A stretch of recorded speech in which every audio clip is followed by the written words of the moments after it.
안녕하세요. 굿모닝 화천 뉴스 이경미입니다. 꽃망울이 팡팡 터지고 있는 3월 셋째 주 굿모닝 화천 뉴스 시작합니다.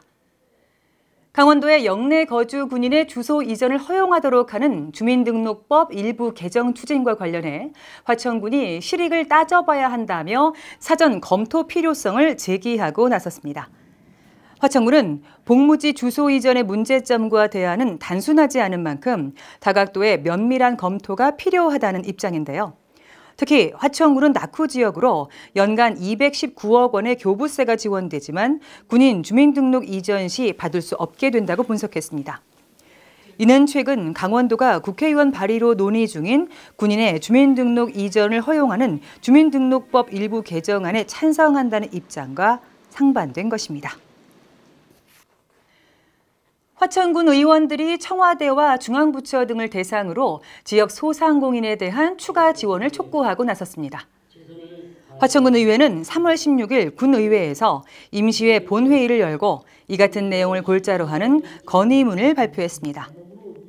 군의회는 건의문에서 정부의 4차 재난지원금의 경우 다른 지역보다 훨씬 큰 위기를 맞고 있는 접경 지역에 대한 세심한 배려가 보이지 않는다며 아쉬움을 토로하고 접경 지역 소상공인에 대한 차별화된 지원으로 상권 붕괴를 막고 경기 침체를 최소화해야 한다고 강조했습니다.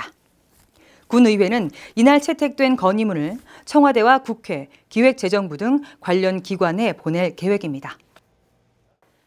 소상공인에 대한 지원 건의, 그 뒷이야기가 궁금해지는데요. 화천군의 고령자 특화 복지센터가 4월 중 문을 엽니다. 군은 4월 중 화천군 실버복지센터를 개관하고 센터 내 다양한 시설 운영을 시작합니다.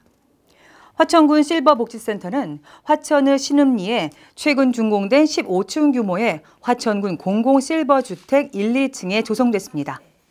센터는 공공실버주택 입주자뿐만 아니라 화천에 거주하는 60살 이상 주민이면 누구나 이용할 수 있습니다. 실버주택의 고령자를 위한 복지센터까지 우리 노인분들이 살기 좋은 화천을 기대합니다. 화천군이 코로나19 확산 방지를 위해 지역 내 외국인 근로자에 대해 코로나19 무료 검사를 추진하고 있습니다.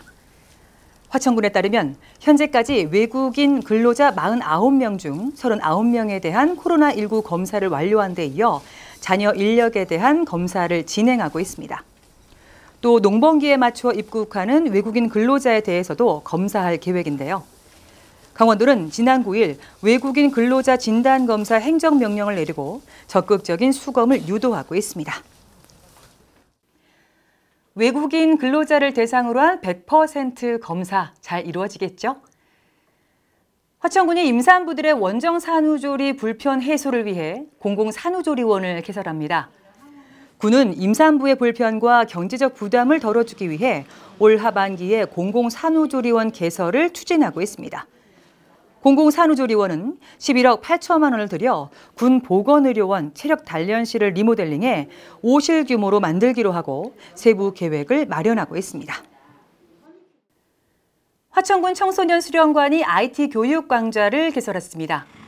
수련관은 3월 23일부터 연말까지 수련관 스마트 전산실에서 관련 강좌를 운영하는데요. 스마트 코딩 초등 저학년반은 8살에서 10살, 고학년반은 11살에서 13살 학생을 대상으로 열립니다.